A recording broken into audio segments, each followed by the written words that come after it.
Hello and welcome to the return of the Boagworld show, the longest running web design podcast, where we look at user experience design, conversion optimization and working in the web.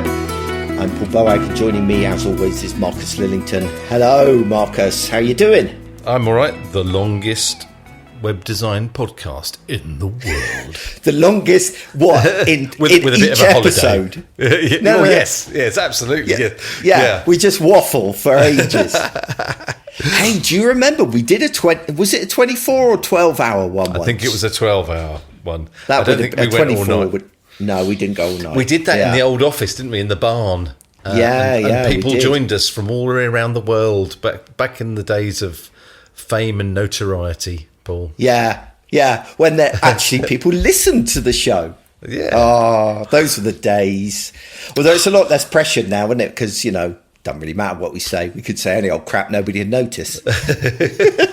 Well, wait until you do. That's the thing. You say something that no one will pay the slightest bit of attention until you say something wrong, Paul.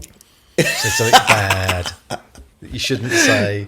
It's all right. I can edit it all out, Paul. I'm sure you can. I normally keep giggling away when I'm editing it, going, oh, Paul, you can't say that. Shall I keep that in? Oh, I don't know. Anyway, yes, go on. Introduce us. What are we talking about today? Right, so we're talking about the dangers of perfectionism in this week's show. Mm-hmm. We're also going to look at the pros and cons of various AI platforms, because now we've got past the kind of we're all doomed and going to lose our job phase. We're going to look at which ones to use in which situation. And we're going to look at why empathy is key to us as UX professionals. So that's the plan for the day.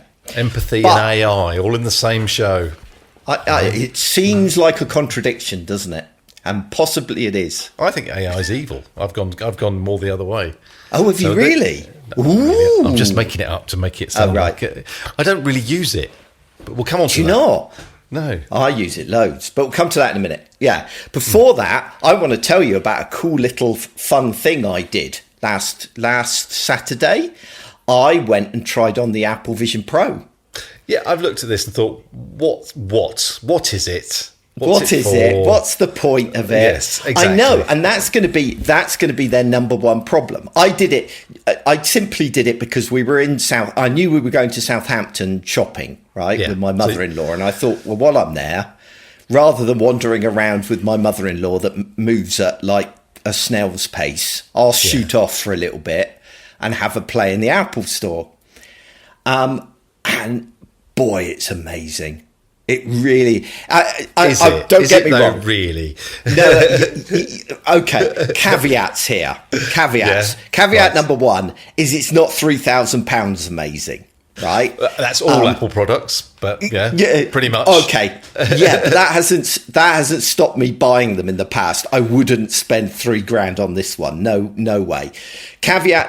Caveat number two, it's too heavy at the moment. It will get annoying after any length of time. So that's caveat number two. So was it make you give you a neck ache or what? No, your forehead gets marked and you feel a bit hot and sweaty after a while wearing it. Okay. So it's a little bit heavy, a little bit uncomfortable. So I won't wear it long term. But what an amazing piece of technology it created! Because I mean, I've used VR so many times over the years. Right back, the first time I used VR was in 1995. I worked out where it was all just blocks. This thing is next level. This thing is totally incredible, totally immersive. I'm very jaded over these kinds of technologies. Not as much as I am. No. Oh, I'll come to we'll come to practicalities of what you would use it for, if anything, in a minute. But in terms of pure impression, it blows you away. And don't get me wrong, I wasn't interested in this as a product, but when you actually try it, you go, it was a bit like when the first iPhone came out. It's like, no, this is the future, right? Not in that form factor, not in that size, not at that price point, but as a proof of concept, it's the future. Things like the cinema, when you go and watch a piece of media, right? I mean, it's better than the cinema. Way better than the cinema. There's no sticky floors. There's no people sitting in front of you. The screen is crystal clear, as sharp as anything, blows you away. The live, the immersive 3D video, you instinctively react to it. I caught myself reaching out, which I've never done before in a virtual reality thing. There was one point where there were basketball players and he passed the ball towards me. And I freaked out. I jumped back, which I never do in these kinds of things. It was a level of fidelity that I've never experienced. The user interface was incredible as well, really well thought through. A little bit niggly at times, but the bit that really got me was when you started to put windows out for productivity purposes. You became surrounded by your own work. Right, it was there, just at your fingertips, in front of you the whole time. I had screens all around me. They were really high resolution screens. I mean, what made me want to buy it, and admittedly, this is an incredibly specific use case that applies to nobody else in the world, probably but me. I spend half my time in a motorhome, right, where I've got one tiny laptop screen, and that's it. That's all I work with. Put these things on, and you're surrounded by as many screens and as many apps in as many places as you want, and they are indistinguishable from reality, right? They're as sharp as I can see them. And that was with just using their off-the-shelf lenses rather than lenses that were made specifically for my prescription. That was my next question. So you just wear it with your glasses? No, you don't. Take that brings me on to the experience itself of going through this demo. It's very, very slick. The whole thing, from the moment you arrive to the moment you leave, is very, very slick. And they say, can I borrow your glasses? And they take the glasses out, they take them over to a machine. So they don't need you to come with your prescription, because who knows what their prescription is.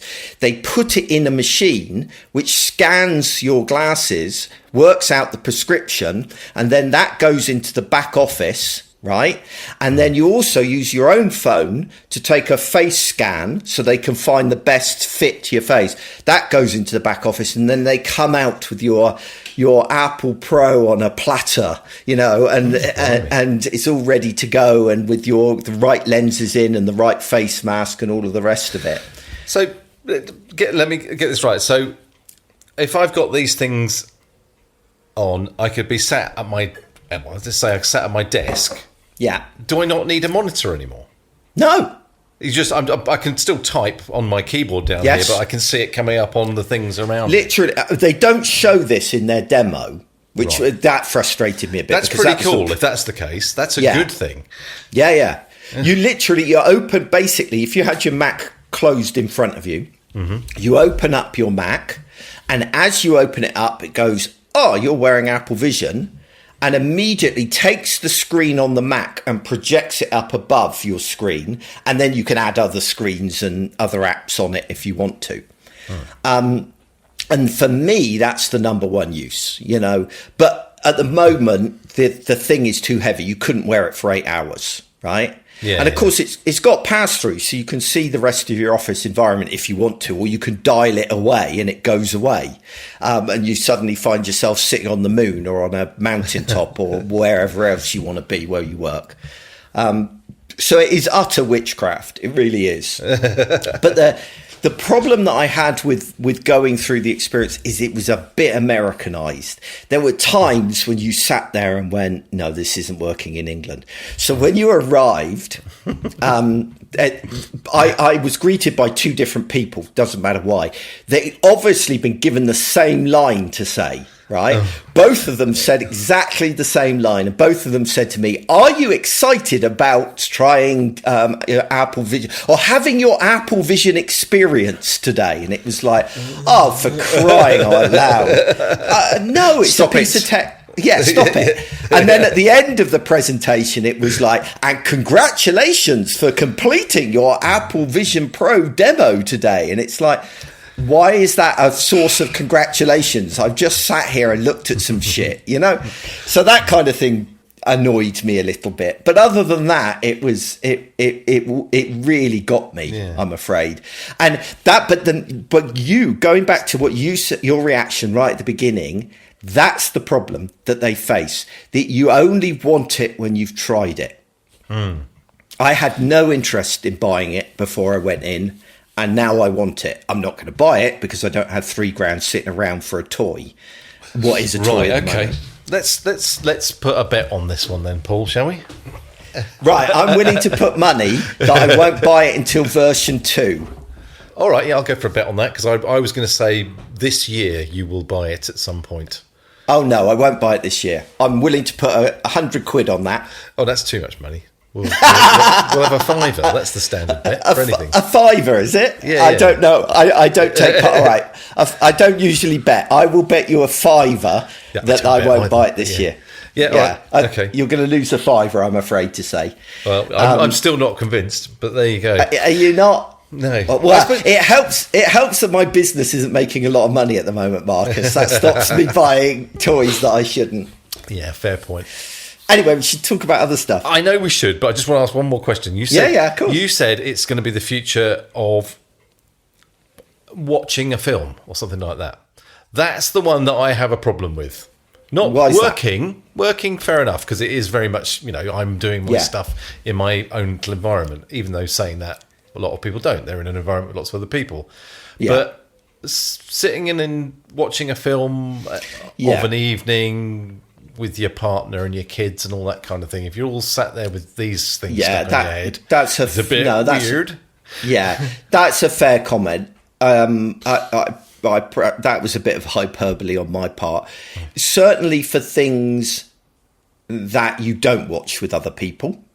Sure. Then I would say, I would certainly never go to the cinema by myself anymore. There's just no need. I would go for a night out with Kath still, and I can understand it from that point of view. And equally, if you're watching something with someone else, even if you could link the two in some way and see one another, I think I'd just settle for a screen. But then I guess if it was no more than a pair of glasses, then that might be a bit different. Yeah, it might be. Yeah. It's weird, isn't it? I don't know. I think you're probably right that it is the future, but it needs to stop being this huge thing. Yeah. That you put on your head. Yeah. You give it another, and that's really what Apple was doing. I think was putting a kind of stake in the ground and saying, look, this is where we're going and what we're trying to do. And so it's only really very early adopters. I mean, I consider myself an early adopter, but obviously I can't buy it now because otherwise I lose a £5. Exactly. On top of the £3,000 that I'd have to spend. Well, yeah, fair. Before we really should get on with the show itself, but before we do, there is a couple of bits of housekeeping. One is, I did want to remind people, if any of you are new to the show or maybe just don't remember, we do have a really good Slack community where we all kind of hang out and talk crap. At the moment, we're just all complaining about how hot it is. So if you want to be a part of that and just hang out with us, then you're welcome to do so at boag.world/slacking. Also, if you're an agency owner, I have just launched something that I've been thinking about for blooming years, and I've only just got round to it, which is a kind of a group coaching / community / service for people who are freelancers and agency owners, a place we can learn from one another. We can talk about the challenges of, running an agency and dealing with clients and all that kind of horrible stuff. And if you're interested in that, you'll find that at boag.world/academy. And you might want to check that one out. You won't find Marcus in that one because it's a paid thing and he would have to give me money, and that just isn't going to happen. I ought to give you a free access to it, really. That was my next line, Paul. I'm just waiting for my invitation. Waiting for the invitation, and it hasn't come. Oh, I'm sorry, Marcus. Finally, final bit of housekeeping. He says moving on without actually committing himself to anything. Yes, I think you just did.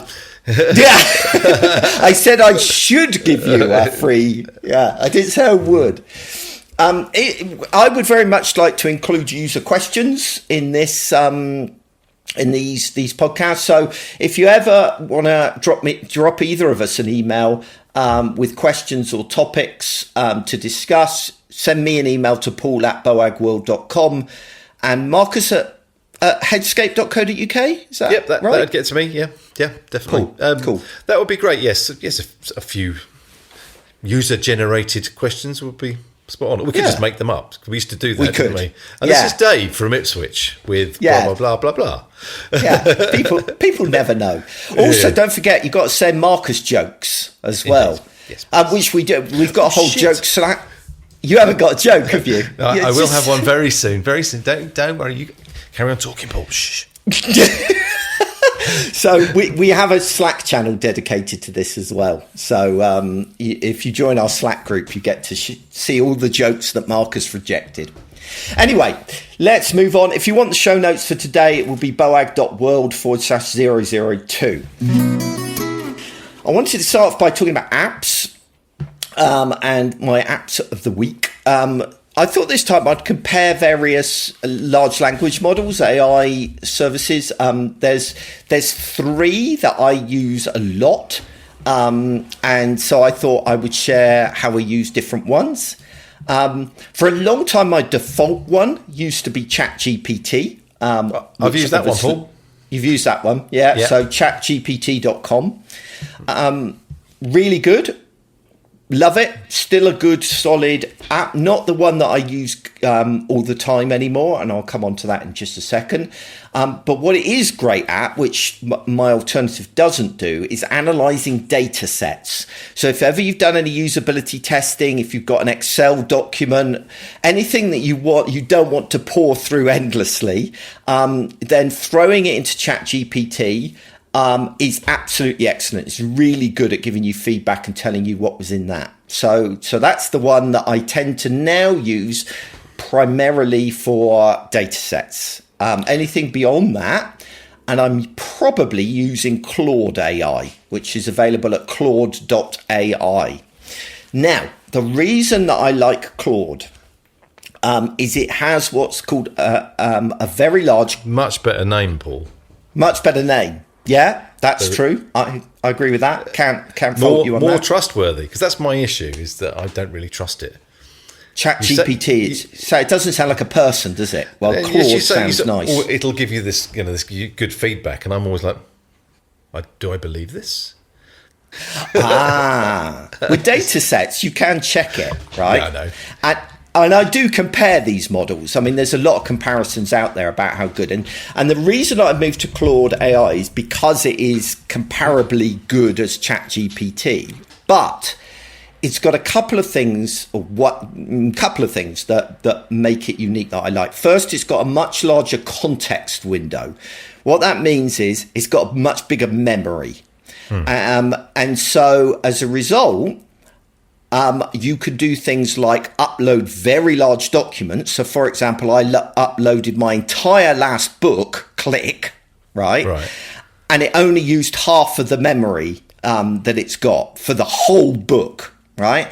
Yeah. And I did, because I was suspicious, like you, Marcus, I did what's called a needle in the haystack test, where I asked it to find a specific piece of information out of that whole book, and it did it successfully, right? So that's really good. And then it combines that with something that it calls projects. And with each project, you can create projects and then just throw in a load of data that you want to include in that project, right?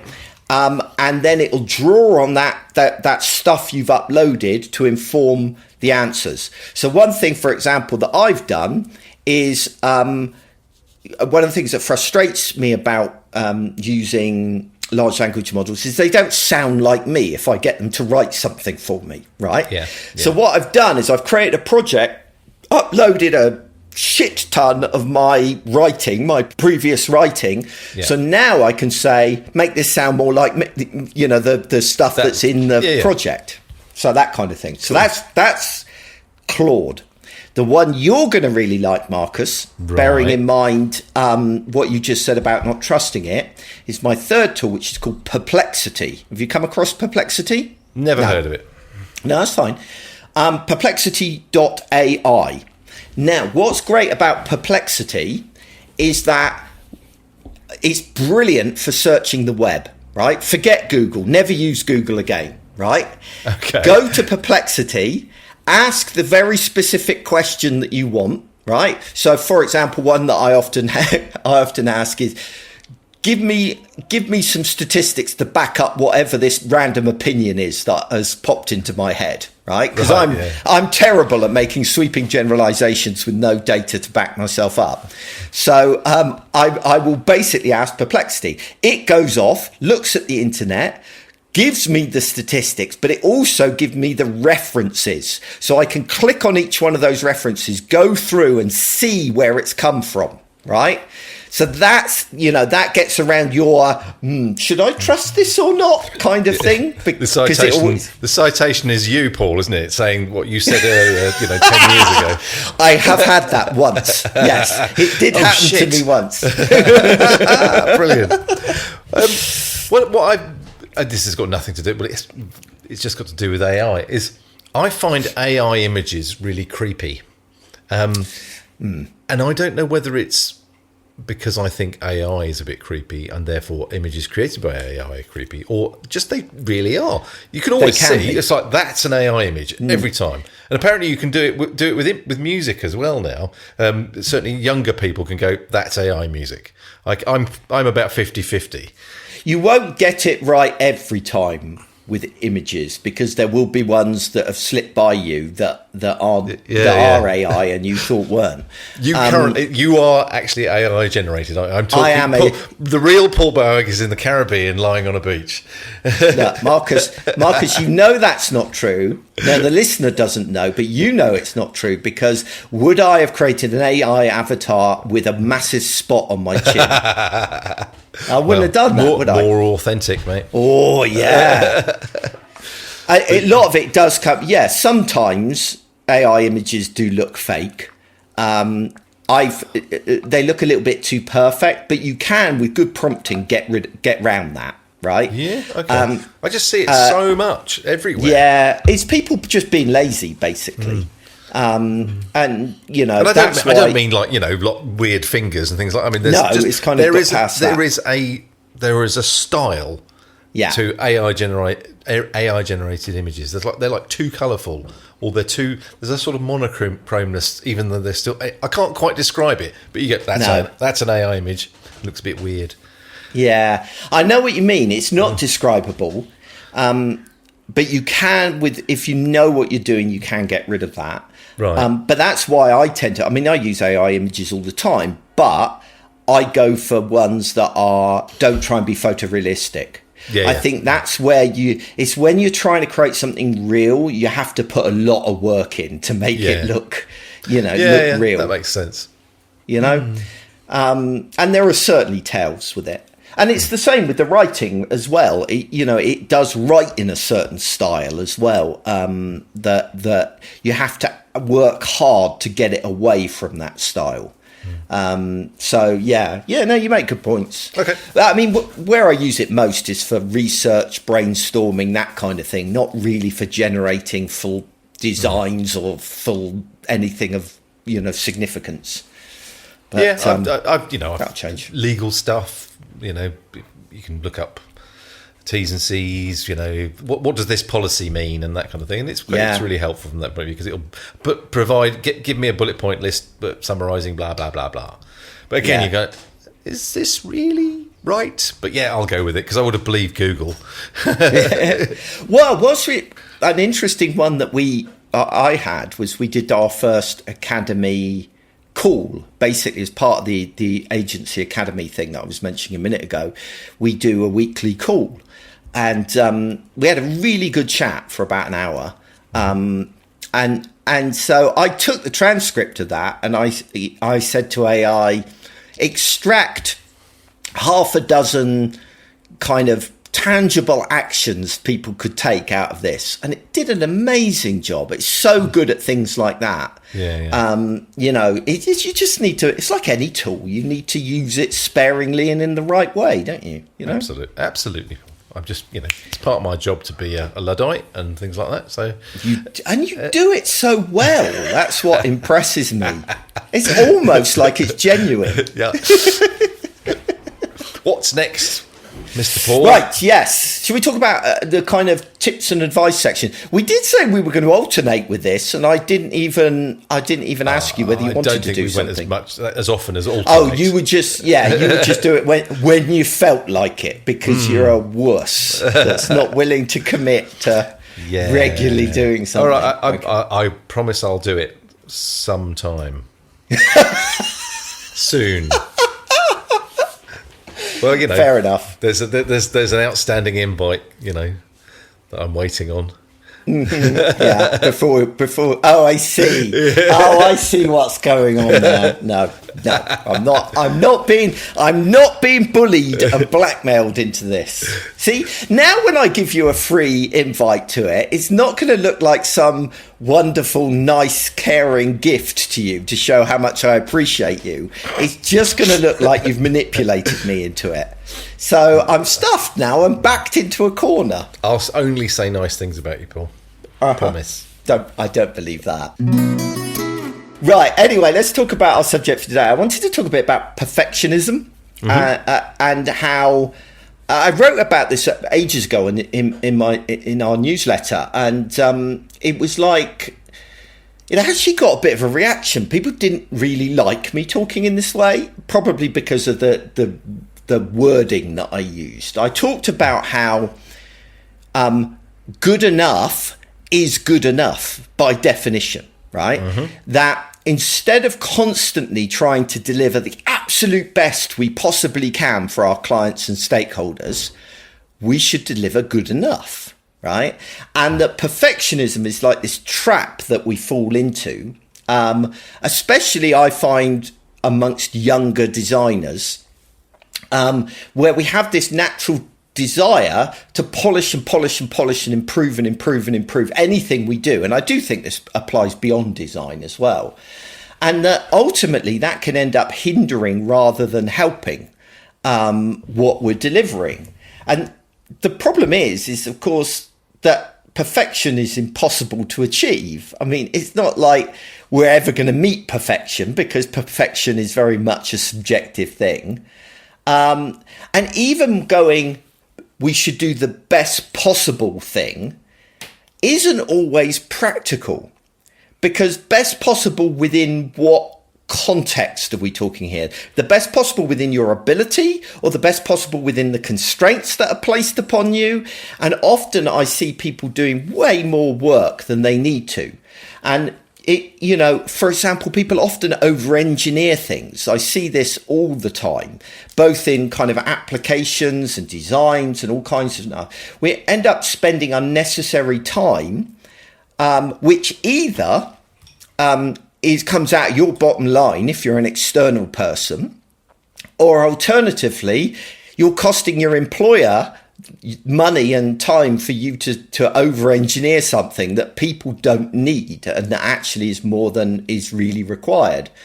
And I think a lot of it is basically an excuse to procrastinate rather than deliver. It almost comes out of a fear of delivery.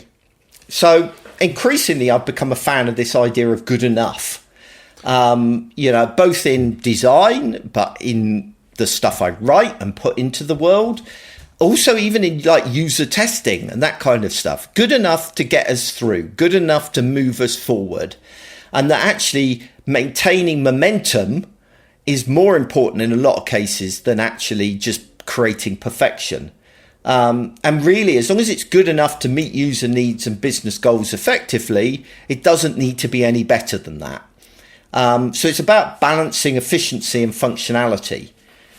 And this idea of perfectionism as well, I think, can make you too rigid in the way that you operate and inflexible. You're always arguing with other stakeholders or complaining to the developer that that's 3 pixels out and all of that kind of crap.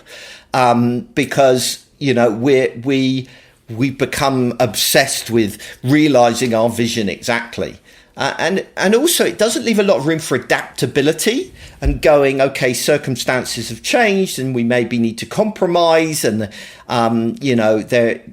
this feature or design approach or whatever that we've come up with actually might be not as practical in the real world because of coding or whatever else.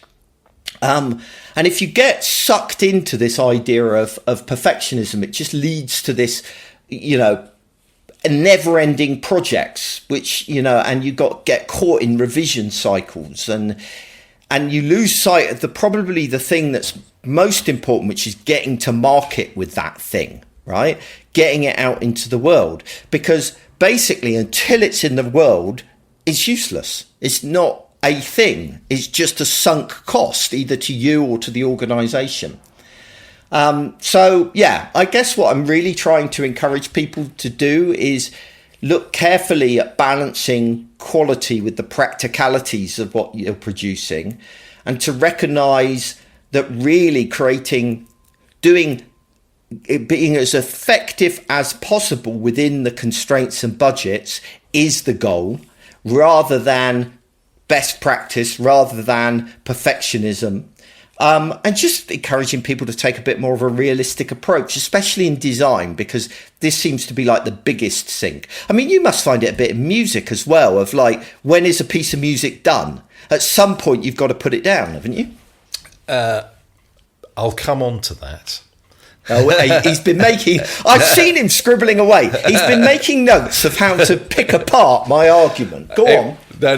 That's all. This is so... You're setting yourself up for me to headscape, high quality, Paul Boag, shoddy. Not at all. I agree with this pretty much wholeheartedly. If you take it literally, good enough means that you have reached a point of where something is done. The only time I was thinking that maybe you might want to think a bit beyond that, but this could actually be part of the scope anyway, is if you're thinking about reusability in the future, or making sure that you're not reinventing the wheel, that kind of thing. Yeah, thinking wider than the task that you're actually on. That's a very good point, actually. It's not perfectionism though.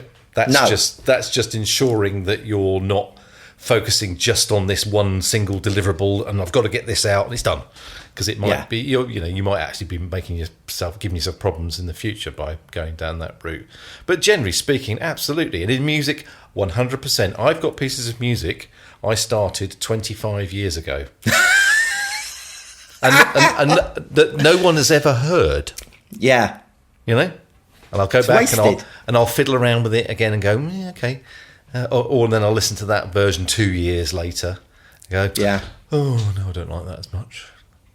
Yeah. So absolutely. I mean, and I think in art, if we can call music art, and maybe the aspects, the closest to art in web design is the kind of setting of the aesthetics, is where you can fall over with this a little bit too much. You've got that constant feeling like it could be better. And I think it's because one of the problems with this is we want our peers to rate what we do. Yeah. We certainly don't want them criticising it. Yeah. Because that's... Yeah, so therefore it's like, is it good enough for my peers? That's probably that's when we're getting down to the you're right. detail of it. It's like kind of all the nub of the issue. It's like good enough for market, as the word that you use, or good enough for me to win an award, or rapture from my fellow designers. And that's what I think you mean, really. It is, and it's not. That's not a good enough reason to do it, is it? Not when someone's paying you. No, absolutely. And I also think that raises an interesting one about user testing as well. It's like, if somebody is paying you to deliver, I hear the argument saying, well, we've got to test this super thoroughly because, we've got to make the best user experience possible. And our number one goal is to create an outstanding user experience. No, it's not. We create an outstanding user experience in order to convince people or to keep people subscribed and whatever else the call to action is for our business. It's a means to an end, a great user experience. And that sounds cynical to say, but the truth is the user isn't paying you, right? They're not the one that's asking for this thing to be built or created. It's the company who are footing the bill. And so it's got to meet user needs, and it's got to meet business needs. And to meet business needs, it needs to be as cost effective as possible. It needs to make as much profit for as little cost. Now, there's a balance to be struck there, because if you think too short term in it, then you just screw the user over and churn through them and get the next one. But if you care about things like lifetime customer value and that kind of stuff, then really a good enough approach stands you in good stead, I think. Anyway, yep. I'm sure people will disagree with me. That's what the internet's for. Right. Let's talk about interesting read of the week. Okay. I wanted to share with you a post that I really enjoyed. You can check it out at boag.world/002-1. And it's a post about empathy in UX design. Caught my eye. It's not, I don't know the author, I don't know anything about it, but I really enjoyed it as a read, because this idea of empathy is absolutely at the heart of pretty much anything that we do in our field. So whether you're a marketer, a salesman, a designer, developers, they get off a little bit, but you've still got to empathize with your colleagues. Anybody that's shaping a product, in fact, even developers, they don't get out of it as well, because they can create performance issues or security issues because they don't care enough about what the user thinks or feels. So everybody needs to be focused on this idea of empathy and being able to put yourself into the shoes of users, to understand your users, to empathize with your colleagues, to connect with even your managers and be able to work with them, and to engage with stakeholders, all requires empathy. And I would say that if I could go back and talk to my younger self, who Marcus remembers, that would be the one skill that I would slap me round the head and say, you need to focus on this. Stop focusing so much on technology or design or that kind of stuff. Get those soft skills. Get that ability to empathize, and don't be such a dick. Because I was a dick. I'm not to describe you, Paul, but I've used the word wanker in my notes here.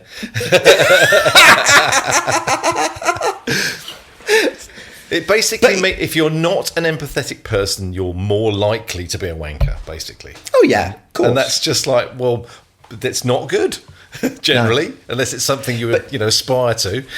But here's the interesting thing. I think from a career perspective, right, that honing those skills of empathy are so important from a career perspective, because not only are they skills that don't change, technology and design trends, they come and go, while empathy remains forever, or people remain forever.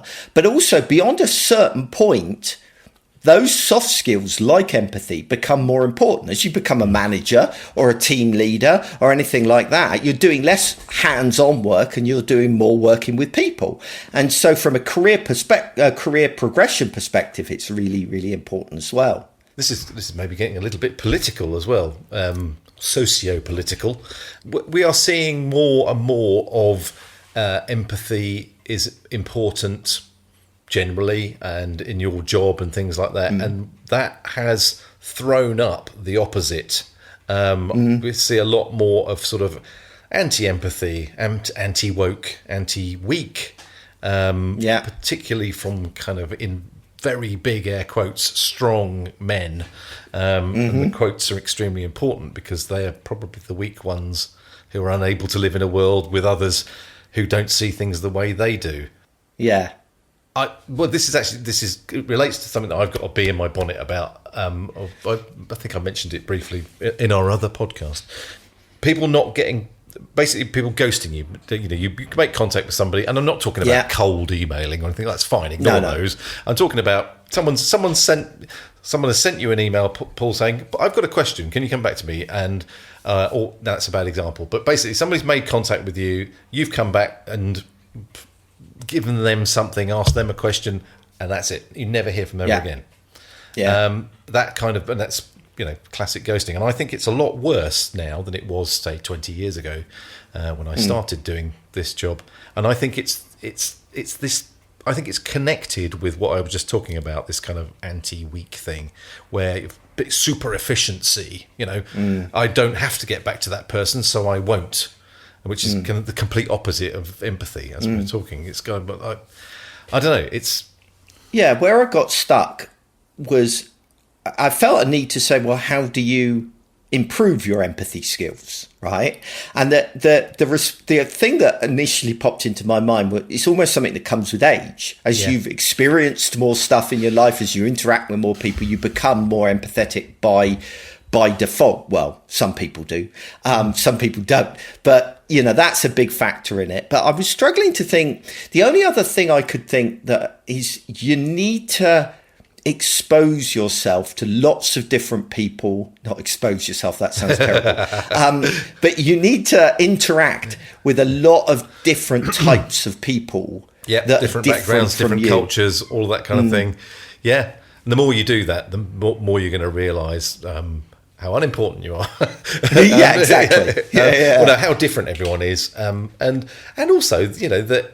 And it's just to finish off my thought about what I was saying there. It is completely inefficient, and it makes no sense whatsoever to not just interact with people just to say thanks but no thanks or whatever. Because if you ever have to deal with that person again, they're not going to blank you and ignore you. I can give you a real tangible example of this from as we're talking about back in the day when actually we mattered as a podcast. People would, I would regularly get emails from students asking for advice and people saying, and that would have been classic. Oh, I'm too important and too busy to respond to these people. I'm not going to extract any money from them. They're scummy students. But the truth is, a lot of those people have since hired me. Because they've gone on and got jobs and they've remembered the podcast and they've remembered those interactions. So it's always worth investing in people. Exactly. Being nice generally, as long as don't let people walk all over you.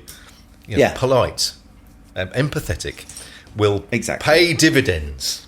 And even going back to what we were talking about last week, we were talking about traditional usability testing compared to all of these new ones. And I was going, oh, yes, you could do unfacilitated remote testing and you could do this and you could do that. The only downside of that is it creates a divide between you and the users you're trying to reach, right? Because you're not sitting facing them face to face. And often I think that's the big problem that marketers face, that they're trying to sell to people that they haven't personally interacted with. Right. Maybe even if we did user research and got personas. Yeah. Did you? Or did you hire an agency to do that for you who did the interacting? Did you sit down with these people in person and get to know them? Yeah.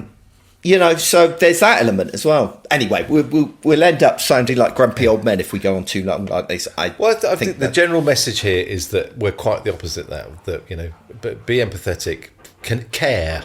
And it'll make your life full stop easier. But certainly your job. I can mention one person in particular that I empathised with this week, and I really made a connection with them.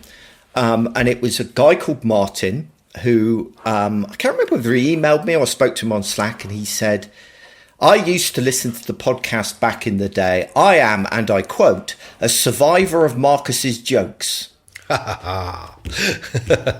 See that nice transition that I made there? I see where we're going with this one, Paul. Yeah. So yes, yeah. He did. He made me laugh out loud with that one. A survivor of Marcus's jokes. Right. You ready, Paul? Yeah, I am. So, what did the drummer call his twin daughters? What did the drummer call his twin daughters? Anna 1, Anna 2. The trouble is, I think there is something that's shifted, right? because I am now a dad, right? Yeah. When we started with this, I wasn't. Now I'm finding your jokes funny. I've always been a fan of the dad joke, very much. And a 1, and a 2. Very good. Come 2. on. That's Yes. I've started off with 2 good ones in a row. I have to do a really crap one next week.